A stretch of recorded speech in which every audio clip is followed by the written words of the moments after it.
We are all different. We can't all fit in. If we could tell you just one thing about being neurodivergent, it would be communication. Talking can be hard. It's hard to communicate how hard it is to communicate. We have lots of ideas, but it can be really hard to find the right words to express the correct point. Finding the right words can be hard. Emotions can be hard to explain and understand. It takes a lot of thinking, sometimes it takes a lot of overthinking, and we often overthink afterwards. You may need to explain things in more than one way. But memes can be amazing, so can tone tags. We're not always forward, but if we do feel comfortable, we will share our experiences. But we can talk about the things we love a lot. But socializing can be tiring. stigma. It's neurodivergency, not just ASD.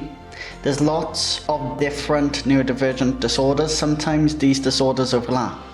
The stigma around ASD is that it's a phrase that invalidates other neurodivergencies. Another thing that invalidates us is when people compare us to autistic characters on TV. We're not all super intelligent, like young Sheldon, or Sherlock, or Scorpion, or Rain Man, or brutes like Lenny from Mice and Men. Stimming.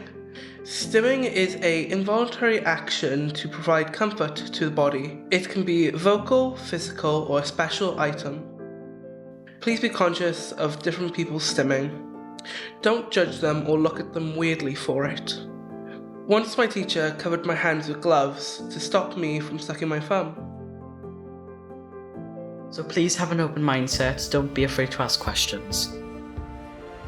Together, we can not only make the world more accepting for neurodivergent people, but can also help people learn more about all the different types of neurodiversity. We can all grow together.